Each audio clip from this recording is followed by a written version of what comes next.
Every single month, you take ibuprofen every month. And it doesn't dawn on them like, oh, you know what? I do take it every month. And I am, this is what's happening at my cycle. And so we have been taught as a society, just as you said, there's a pill for every ill. So we can check out of our body and then just take this pill and not really pay much attention to it in the moment. And then over time, the snowball rolls and gets bigger and bigger. So Yasmin, today's episode is pretty much about PMS. Yeah. And I remember when we were talking last week, you mentioned something about how when you were really going through your menstrual troubles, you had hormonal acne, you had really bad cramps, and you were talking about how you just didn't feel like yourself and how you didn't want to go out, and certain things came up around that time. And I think a lot of people can relate to that. I can relate to that. I've been through that myself. And I just would love to hear a little bit more about, so often we hear the other side, like, I'm out of it now. So looking back, it's all good. But how did you feel when you were kind of in it? Man, it was so debilitating to the point where we started a company around it. I mean, because I was like, no one should be suffering like this, especially when you are on the other side. You're kind of amazed, like, wow, if I only knew certain things to do earlier in my life, I would have saved so many days of not feeling like crap, not feeling like myself. And I mean, honestly, I would say there would be, 3 to 4 days a month where I wasn't performing well at work. I wasn't excited socially to see people. I had such horrible cramps, such bad breast tenderness. And it just makes you not really excited about life. And I think about that a lot because, now I feel like I'm finally in a place where we're creating this business beeya that we're so passionate about.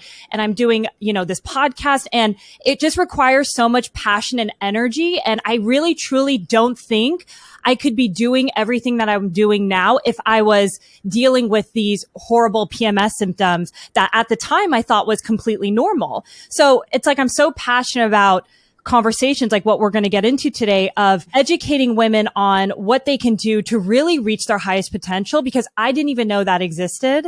And really even thinking about my PMS symptoms at the time, what was the cherry on top is what you just mentioned was the hormonal acne actually came later. I got off birth control. It was like horrible for my cramps. Everything was just back with a vengeance. But it was really the cherry on top where I was like, this is actually stopping me from going out and doing things, was the horrible acne that I got every single month, where I'm still dealing with repercussions of scarring from that time. So, I'm just so passionate about this because I've been there. I know how hard it is. But I'm really passionate about putting the education out there because there are ways to shift how you feel, shift your hormones, which I'm excited to talk more about. But yeah, tell me more, Kay. I know you've kind of gone through your own journey of, all these kinds of hormonal imbalances. Yeah, probably the biggest thing for me was the way that my skin dealt with my hormonal imbalances.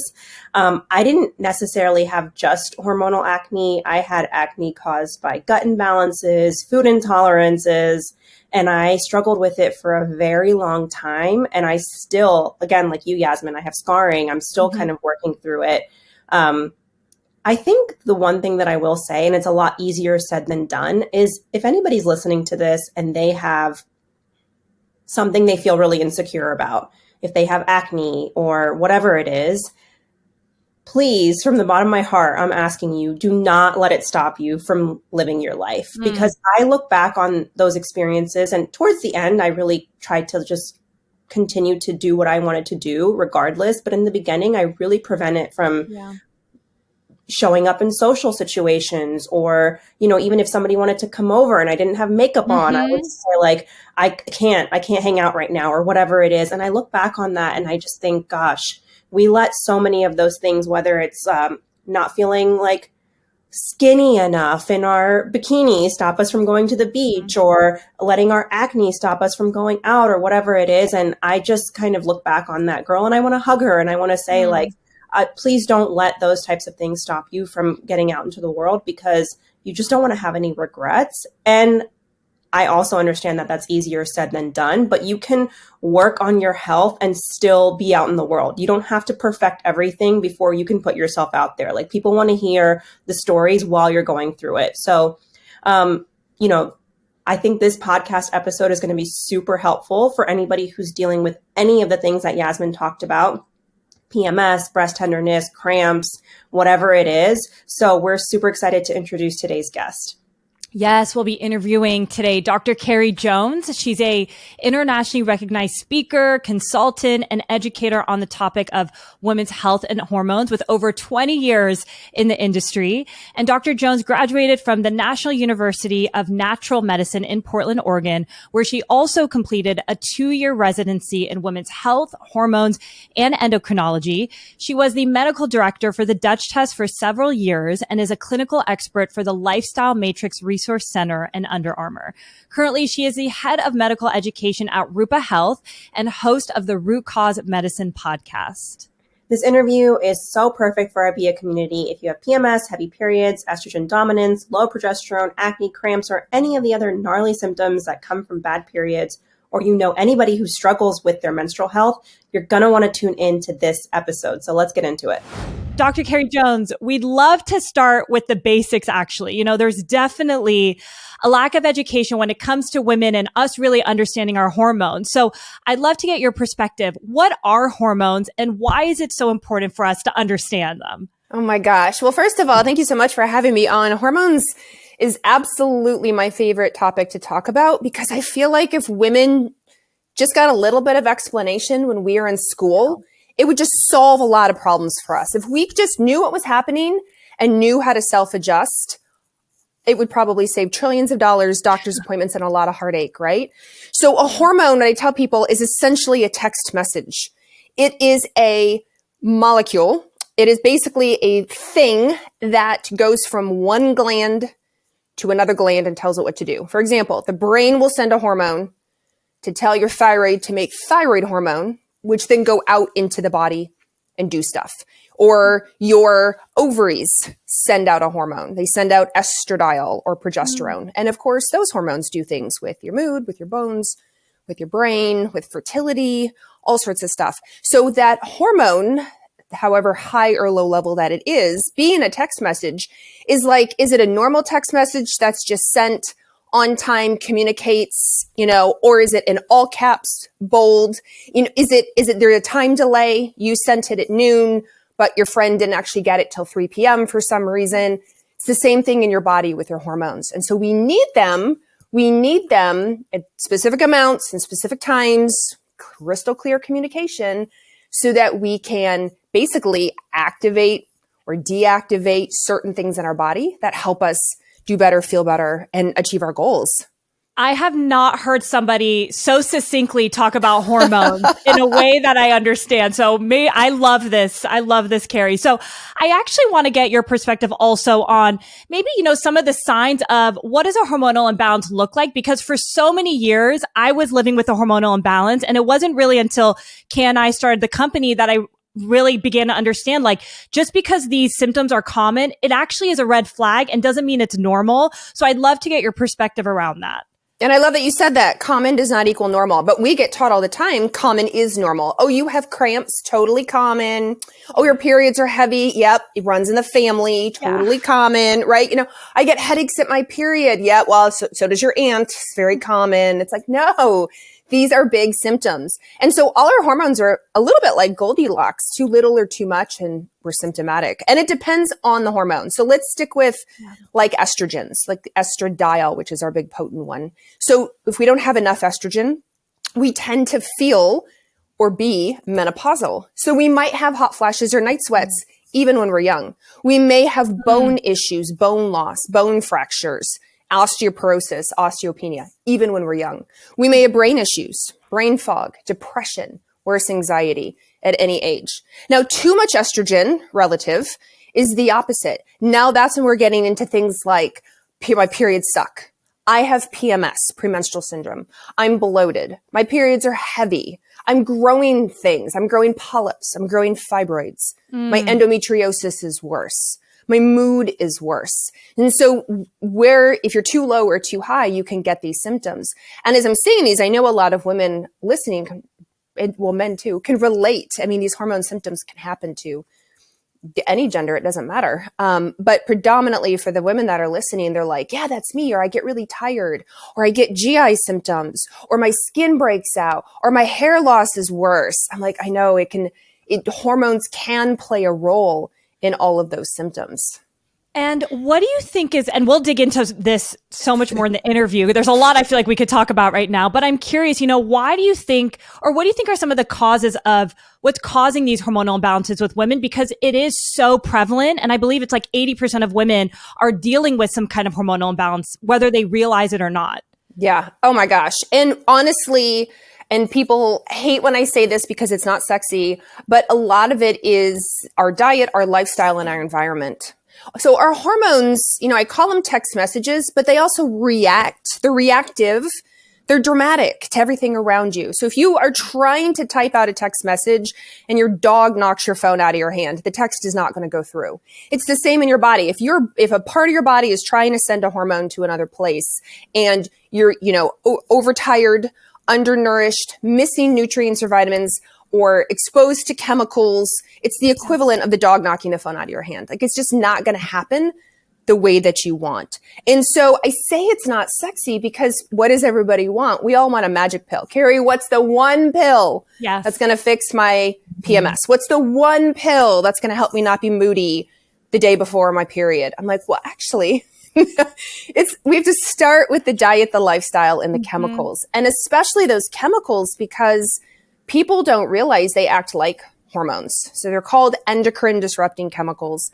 Our hormone system is the endocrine system. So if you've got chemicals that disrupt it, you're going to feel it. And so these plastics, these parabens, the herbicides, the fertilizers, et cetera, that are in our water, our ground supply, our air, but also in our makeup, in our storage containers, our shampoos, our lotions, our candles. People hate when I say this, our perfumes, all those scented things really do affect our endocrine system, our hormones.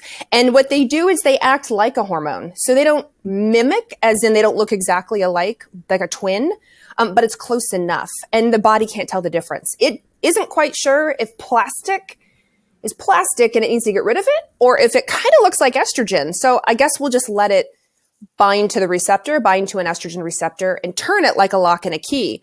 Just like you don't want a stranger walking into your house who kind of looks like you. It's the same thing in your body. If plastic kind of looks like estrogen, your house is like, come on in. Yeah, like, sure, do what you want. And of course, we know that means it's just going to wreak havoc. So tying in some of those basics, I feel, unfortunately, are really what start the path for hormone dysfunction. There are a lot of other things, either parasites or gut health, viruses, illness, deficiencies, whether it's a mineral deficiency, vitamin deficiency. But ultimately, unfortunately, our society is set up where hormones are like, forget this is tough. And they're either too low or too high, and then we get the symptoms. This goes perfectly into my next question, which I think so often when people feel bad or off, like they have insomnia or they can't sleep, they're bloated, maybe they're having mood issues.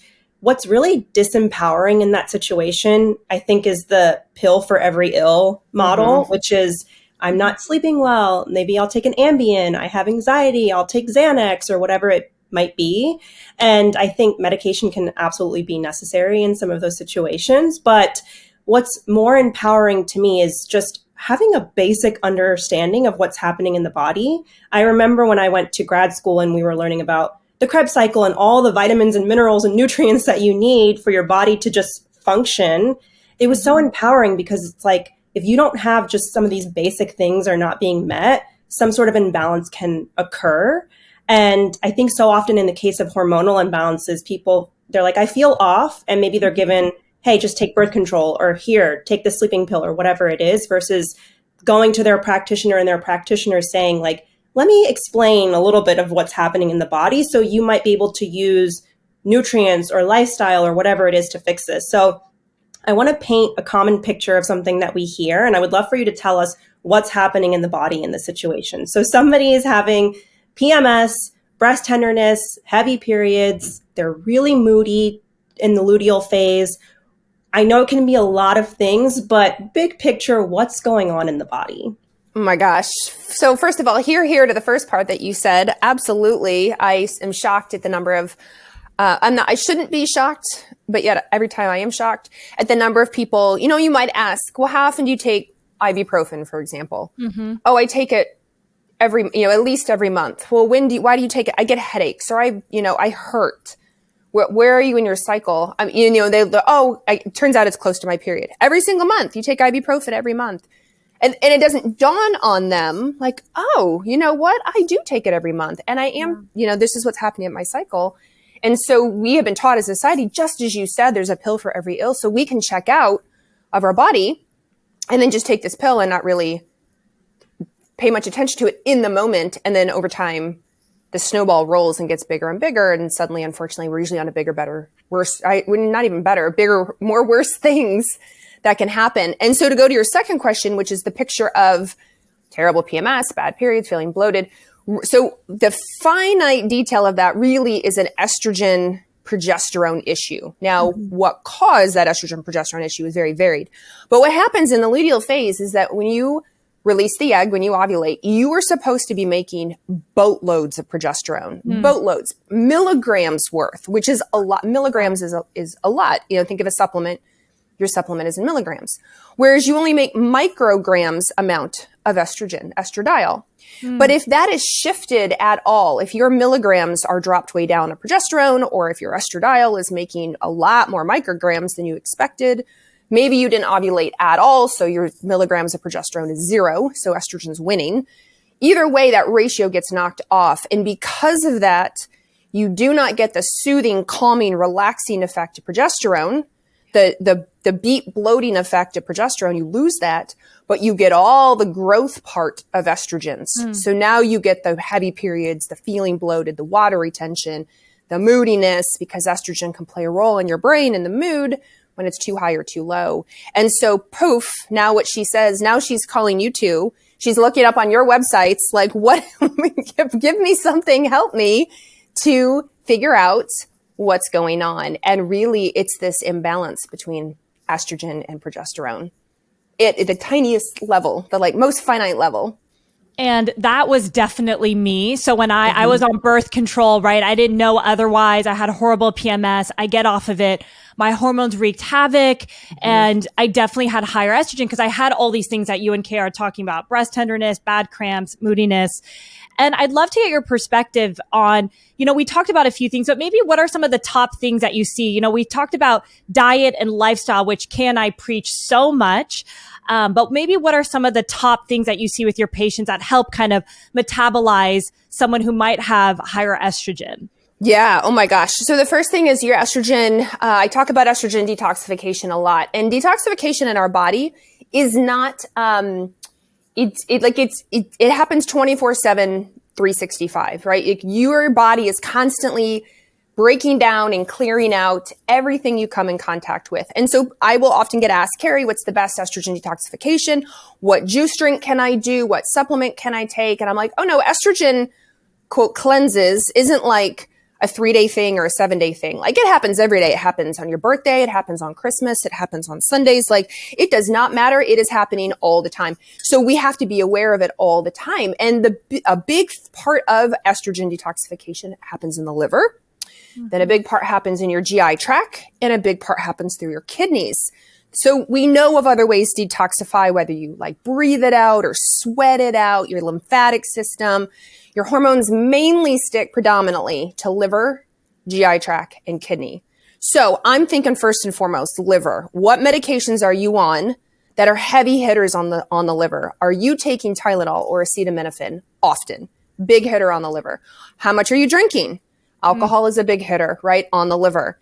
And then, Kaya, you mentioned nutrients and minerals and things. Like, your liver requires a ton of this to make it go round. So if you're deficient in B vitamins, if you're deficient in magnesium, right, if you're deficient in choline, it's going to slow down your liver's ability, on top of if you're taking all these medications and are exposed to all these chemicals. So then we get to the GI tract. So that's the first thing. So the GI tract is the second thing. So I'm asking people, the super sexy questions. Are you pooping? Are you pooping daily though? Are we getting it out, or do you have a long history of constipation? Do you have gas? Do you have bloating? Do you have heartburn? Do you have small intestinal bacterial overgrowth? Do you feel like when you eat, it never really digests and you can see it come out the other end often? So these are all the questions I start to think of.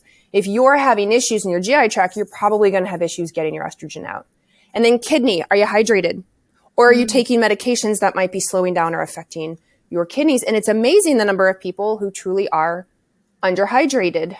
They just don't drink a lot of fluids, especially in the winter. Their thirst response isn't really there. It's cold outside. So they're not thinking, I should probably drink fluids of some kind. And they get to the end of the day and they're like, oh my gosh, I have had a cup of coffee and a glass of water and that's it. No, not hydrated. We need to hydrate you. And so I hope when people are listening to this, they're thinking, all right, these are easy things I can implement. I can absolutely evaluate my alcohol intake. I can absolutely evaluate what medications am I taking. Do I actually need to take them? Or should I figure out why I'm taking acetaminophen all the time? Am I hydrated? Am I getting enough fluids in? So that's like a really great first start. And then the second thing really is going back and evaluating all those chemicals. How many wonderful smelling candles do you have all over your house for decoration? All that scent are phthalates, pH phthalates, and they're endocrine disrupting. What are you using in your garden outside? What are you using in your makeup and your skincare, your 8 layers of skincare that you've got, and your body, and your detergent that smells like lavender, and right, like your dryer sheets that smell like citrus, like all of a sudden you look around and go, dang, these might really be affecting me, even down to our, pads and tampons. I have had so many women in my comment section say to me, I switched to 100% organic and it made a big difference in my flow or my cramps, going from scented, God forbid, or the sprayed and switching to something more organic. And I thought, man, that's really powerful. Just that little change, and to notice a big difference, especially in cramps, massive. And so these are things I want women, I wish we got taught this in school, right? Middle school, high school, because if we knew this stuff back then and we could, as adults, we could go, oh, you know what? I've been drinking a lot more lately. Oh, you know what? My period started. I just grabbed the first box of tampons I could find. That makes sense. Oh, you know what? I've been gifted a lot of candles lately. I really should probably clear myself a candle. If we knew this ahead of time, then we could look around our life and our house and go, all right, I can make some changes that have been really affecting the way my estrogen plays in my body. I remember seeing a TikTok video of this one woman who was struggling with a lot of hormonal imbalances, fertility issues. She'd been trying IVF, nothing was successful. And listen, there's so many causes for all of that stuff. I'm not saying anything there, but I remember also seeing her next video, which was Clean My House With Me. And the amount of toxic chemicals, Lysol, Clorox, all of this stuff that she was using in her home. And I thought, women don't know this. They're struggling with all of these things and they don't know that all of the stuff they're using in their house could be contributing to the problem. So it's definitely very interesting to see. And so does what you're saying, this kind of 3 steps of estrogen detoxification, or the 3 systems, is that related to the bathtub analogy that you use? Yes, it sure is. I would love for you to explain that. Yes. So when I explain detoxification in general, I'm big into visualization analogy, especially in science. If science is not your forte and you're listening to this, sometimes it's nice just to have a clear picture in your head. So I always talk about the clawfoot bathtub analogy, and it has to be clawfoot because I'm extra and I want a clawfoot. So there we go. So because it's a 3-stage process in detoxification, the water coming into your bathtub is phase 1. Now you can't ever turn off your water. Remember I said this is 365, 24/7. It's always happening, but we can't adjust your water from cold to warm to full on hot. And it's the same in your body. So that's phase 1. And then once you go through phase 1, you have to keep going. We have to neutralize you. And that's considered phase 2, which is the drain. So is the drain in your bathtub clogged? Well, if it's clogged or closed, guess what? It overflows your bathtub, ruins your bathroom, just like in your body. Now as we move through your drain, we have to get out into somewhere. So if you live in city limits, you probably are connected to the sewer line. So now we go through the sewer line, and that's the same in your body, either throughout your kidneys or out your intestines and out into the toilet. But if your sewer line is clogged or cracked or broken or not working, it doesn't matter because it's going to, again, back up. It's going to smell funny and it's going to ruin your bathroom just like it would ruin your body. So I tell people in your body, your actual bodies, you're going through detoxification. We start with phase 3. How do you eliminate? Are you hydrated? Are you, how are your kidneys? How are your intestines? How is your mouth health? All the way down out the other end. Because people forget that dental health, gum health, tongue health, we swallow all that bacteria right down to our stomach, right into our intestines. So from the mouth all the way down, super important for GI health, gut health. So are you having a bowel movement every day? What's going on there? Gas, bloating, constipation, inflamed gums, heartburn, etc.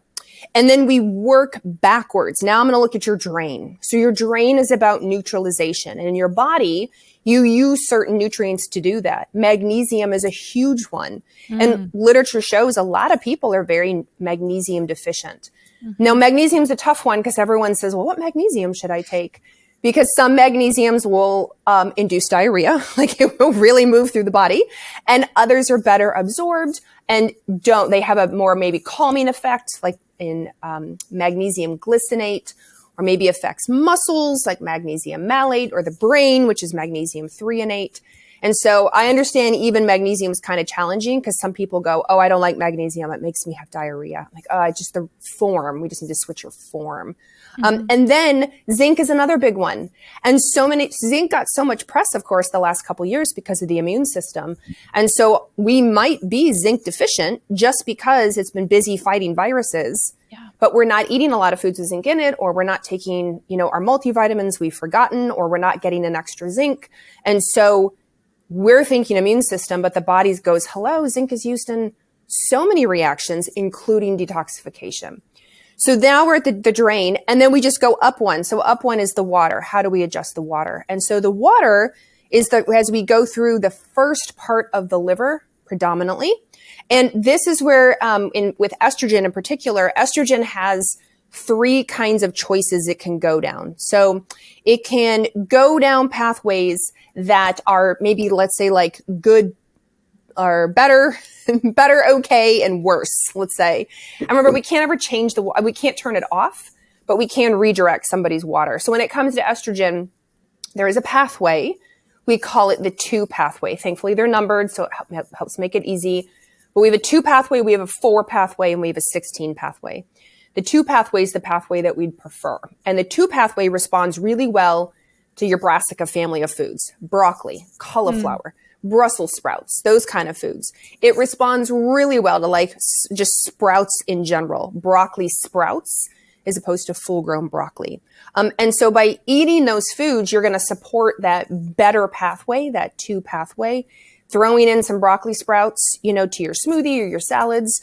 Grow them yourself. They're super, super easy. And now there's, DIY companies out there to help you get going. So from a food-based perspective, we can really help from the water through the drain all the way out into the sewer system so that your estrogen can go down the right path, get neutralized, and then thank you, goodbye, get cleared out of the body. That's great. That's so practical. Yes. Yes. It really breaks it down for people to understand. And I want to get into some of the things like DIM and all of that in a bit, but I think we want to back up a little bit. And Yasmin, I know you were thinking about asking this question, but I'm going to jump in about progesterone. We talked about the importance of progesterone and how much your body should be producing towards the second stage of your cycle. I would love to talk about what is progesterone, what does it do in the body, and what are we talked about some signs of low progesterone, but let's talk about ways to boost our progesterone. Absolutely. And progesterone, depending where you are, it either gets no love, all the love goes to estrogen, or if you're in the know, like you two, then it gets a ton of love, which is important because progesterone is our calming, soothing, relaxing, everything's going to be okay hormone, but it is also our hormone of progestation. So whether you do or don't want to get pregnant, the body doesn't know that. There's no switch that I can flip. There's no app I can toggle off, unfortunately. But so progesterone plays a big role in making sure the inside of your uterus is ready to go for implantation and to grow a healthy fetus. So progesterone, though, is only out in the second half of your cycle. So when you have your period, really low. When you're leading up to ovulation, really low, not her time to shine. Once you've released the egg, the like kind of like reverse Pac-Man, it like spits out the egg, and then that form that's left over turns into what's called a corpus luteum or corpus luteum, and that pumps out progesterone. So you only make progesterone if you release the egg, if you ovulate. And so it climbs up, it should go up like a really big tall mountain, not a bunny hill, not like a little, like a little speed bump, like a full-on big mountain that you see in the Colorado Rockies or out here in the Pacific Northwest. And the reason for that is calming, soothing, relaxing, grow a baby if you're looking to get pregnant. But as I said earlier, a lot of people don't have that experience. It is a bunny hill, it is a speed bump, or it is pretty flatlined because you didn't ovulate that cycle. So you don't feel calm, you don't feel relaxed, you don't feel soothed, and the inside of your uterus isn't happy. So heavier periods, clots, more prone to polyp formation, fibroid formation, maybe your endometriosis symptoms are worse. So we love progesterone because it is so helpful in that second half of the cycle. But we have to back up. So when you ask, like, well, what can we do to boost progesterone? Progesterone, again, we have to make sure you ovulate. So let's figure out why you're not ovulating. Why does the brain not want you to ovulate? Is it because you've been overstressed? Is it because your eating has been like super out of whack? Is it because you've been traveling a ton, crossing time zones? Is it because you've been sick? Have you been, you have a thyroid problem? Do you have too much prolactin? Are you on some sort of medication that's going to, one of the known side effects is it knocks off ovulation, accidentally. So we have to back up and figure out why don't you make a lot of progesterone to begin with? And maybe it's age. Maybe you're in your late 40s, early 50s, perimenopausal, heading into menopause, and then that's a natural progression as we get older. So by finding that out, now I can address it because there are a lot of maybe, let's say, general support for progesterone. So for example, chaste tree berry, which is an herb, evening primrose oil, magnesium again, vitamin B6, vitamin E, all supportive for progesterone, except let's pretend your progesterone's low because you have a thyroid problem. Well, we've got to adjust the thyroid. Or let's pretend you have PCOS, polycystic ovary syndrome. So you're not ovulating. All right, we have to address the PCOS. Chaste tree can be helpful. Vitamin C or B6 can be helpful. Vitamin E can be helpful. But again, going back to like, what's that root cause? Why aren't you ovulating? Why don't you make progesterone? We have to start there. So what's the connection between progesterone, estrogen, and hormonal acne? So somebody who is experiencing breakouts just before their period or the week of their period. Hormonal acne can obviously be caused by a lot of reasons, but when it particularly comes to estrogen and progesterone, they affect our salt water balance. So what can happen with our salt water balance is that our we have receptors in our skin that can cause our skin to swell a little bit. And when we've swollen, we can trap bacteria in our skin. And now because we have covered over bacteria, we tend to break out right before our cycle if those hormones are out of balance. Now, this is a little bit different from our androgenic acne or cystic acne. So that's often caused by higher or abnormal levels of testosterone or DHT, even higher levels of insulin. And those are the women who say my jawline. I get acne on my jawline, my chin, down my neck. Little bit different because we have those androgen receptors where testosterone binds. We have those androgen receptors, and when they get bound to cystic acne, the formation of cystic acne is often what can happen. But if you're getting sort of around, on your chin or on your forehead, and it's right before your cycle, estrogen, progesterone, salt water balance. However, those hormones do also have an effect on like your gut health. And we know our gut health, what happens on the outside of our skin is a reflection on the inside of our body as well. And so oftentimes those women will say, I'm either really constipated leading up to my cycle, or I have loose stools leading up to my cycle because those hormones are changing our gut microbiome. So what do you mean exactly by saltwater balance? And is there anything that we could do about that? Yes. So honestly, everything we've been talking about is super helpful. Anything you can do to help that estrogen progesterone ratio with the chemicals that you're exposed to, with, the food, you're like limiting or eliminating alcohol, your nutrients, all of those things are super, super helpful. What I mean by saltwater balance is you have the receptors, they're called mineral corticoid receptors. And they determine, do you keep sodium in your body or do you excrete sodium out of your body? So water release. With healthy levels of progesterone, we tend to feel less puffy, less water retention. With more levels of estrogen, we tend to get that like, I'm so bloated, I want stretchy pants only, you know, my pants just feel kind of tight, my rings are tight the day or two before my period. So estrogen can have that effect all over our ankles, but we forget it can happen in our skin too. And so our skin, because of we get puffy, stretches, or covers up the acne bacteria, and then we're prone to breakouts. You know, Carrie, one thing you've mentioned throughout this interview that I want to underscore a little bit and talk maybe slightly a bit more about is alcohol and its impact to hormones. So I'd love to just kind of get your thoughts around what your thoughts are on alcohol and women's hormones. Oh, it's such a hard one because alcohol is so used socially and it's so used as a stress response, as a relaxation effort. But alcohol, in my experience, so this is what happens. This is what tends to happen. You two let me know if you feel this or get this response as well. In our community, which tends to be a more, let's say, biohackery type community. So they'll say, well, Carrie, I only drink tequila. I only drink tequila because tequila does not affect my blood sugar. It's great. It's still alcohol. It still has to go through the bathtub. Yeah. It still has to go through your liver and it has to get excreted out. Or they will say, Carrie, I only drink organic, biodynamic, no sugar wine. I'm like, fantastic. When I have wine, I do too. Still alcohol. You still have to process it. And if you are struggling with a very full bathtub, why add in more? Why add in alcohol? And I've seen patients for years and they didn't realize even a glass or two of whatever they're drinking. Often it's wine. Yeah. Even if they're just doing Friday, Saturday, Thursday, Friday, Saturday, Carrie, I only drink 2 or 3 days a week. When they cut it out completely, they're like, my next cycle was perfect. I'm like, I know alcohol plays a big role. Unfortunately, all the bad stuff in life, all the fun stuff in life are bad for us. And alcohol affects women more than men. Mm-hmm. Isn't that true? Yeah. Alcohol is a bully. This is what I tell people. It's a bully. So when estrogen and alcohol are trying to get through the liver at the same time, alcohol will win. Your body is, and the act of breaking down alcohol is toxic, right? It's actually really pretty toxic. Which is why we feel crappy afterwards or get hungover.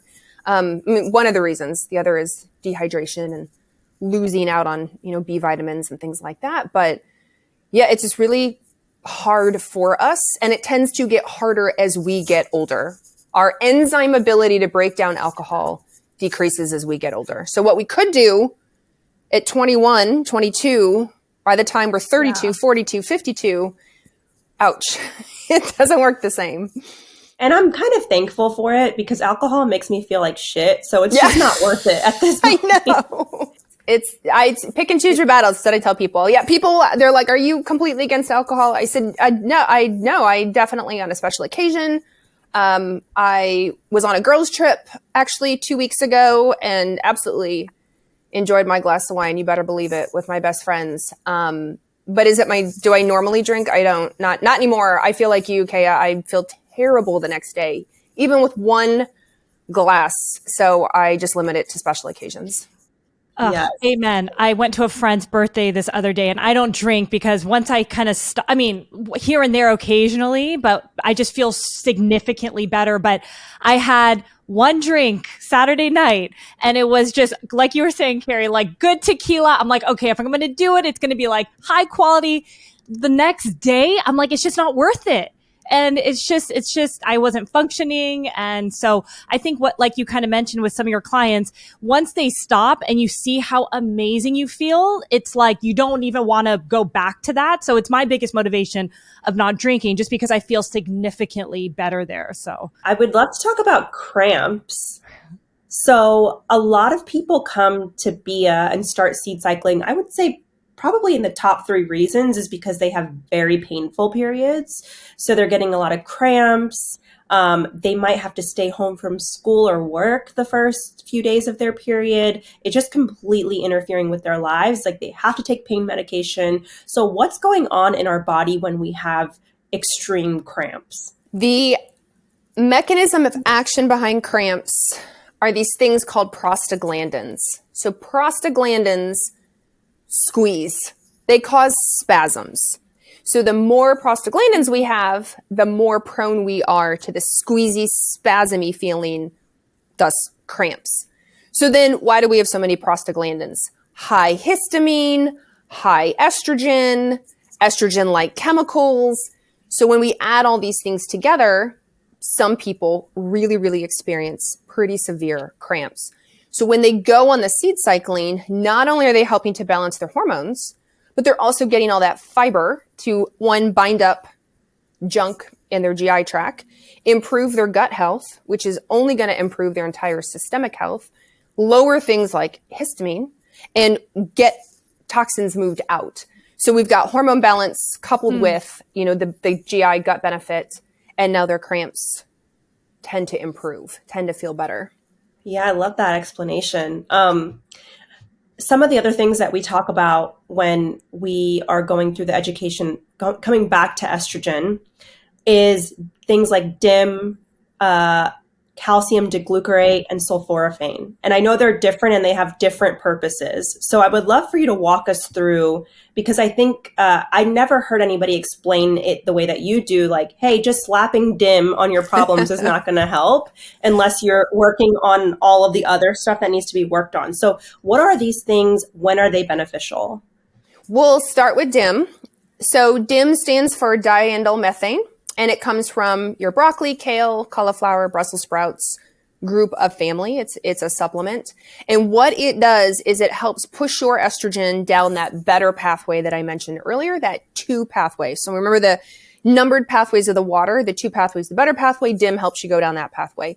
And it actually physically lowers estrogen out of circulation. So DIM as a product will pull, if you have high levels of estrogen, pull it out of circulation, for lack of a better description, and push it down that better 2 pathway. Now, the problem though is you're only in the water section. You're only in phase 1.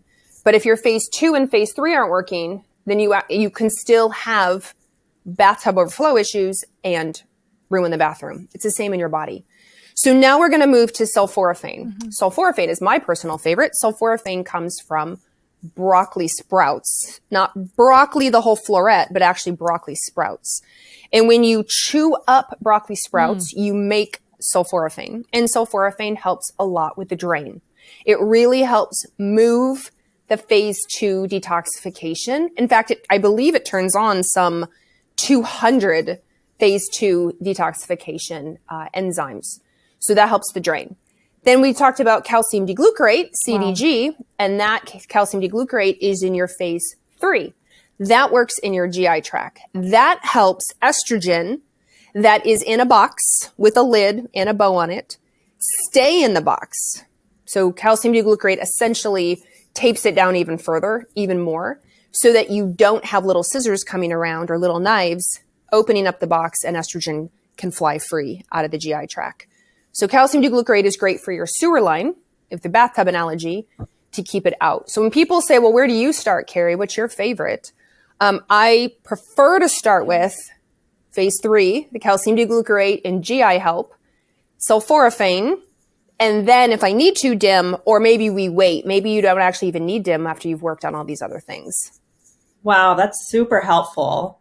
Yeah, that's really interesting. I've never heard that before. And I love that there's like that stepwise process there. So I want to talk about COMT because I think that MTHFR was like the hot snip on the block for a very long time. And everybody was talking about it. And it's all about like, do you have MTHFR? What is it? But there's something called COMT, which is really important. What is it and what is its connection to estrogen? And what is MTHR for those of us who want? I love that the lingo is good.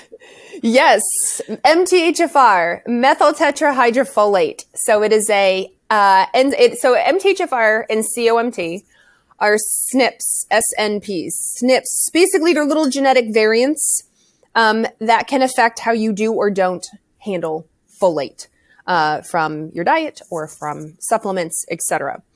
COMT stands for catechol O-methyl transferase. It transfers a methyl group onto, in this example, an estrogen. It works in the drain section of the bathtub analogy. So when I mentioned the very beginning, in the earlier section, the bathtub in the drain is where you neutralize your estrogens. So that putting that methyl, when you transfer the methyl on, you've essentially neutralized your estrogens. So when we're making COMT, when we're making I guess we call it like the cycle. Think of like all the cogs in a watch and how they all have to turn at the same time, and by them turning, all the other cogs in the watch turn as well. All your cycles in your whole body do that. So you need healthy, appropriate levels of folate. So MTHFR plays a role for the cycle that's going to make your COMT work. So for estrogen detoxification, both are important, but we give a lot of press to COMT because it truly is the heavy lifter to neutralize your estrogens so they don't wreak havoc. Here's where it gets interesting. Magnesium is its favorite cofactor. So by adding in or making sure you're getting enough magnesium can be really helpful. Zinc can be used as a backup. But then there are a number of other B vitamins, nutrients like choline, betaine, that can also help make this whole cycle go round. So when we're focused on the drain section of our bathtub, that's where we think COMT really is a star player. And how can somebody identify, if this is something that they need to focus on? Can they go to just their regular practitioner and say, hey, I heard about this. Is there a way to understand if this is a SNP that I have? Because maybe not. Typically, functional medicine doctors or integrative doctors or naturopathic doctors are looking at that. But is there any other way for somebody to identify that information for themselves?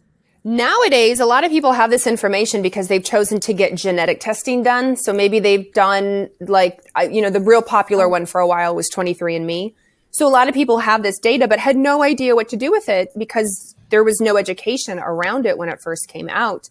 And now if you have that report sitting in some file somewhere, pull it out and look for COMT because there's a really good chance that data is going to be on there. Or if you chose to do genetic testing, through another group, COMT is so common that a lot of companies will run that. Now, as far as can you walk into your primary care doctor and say, test me for COMT?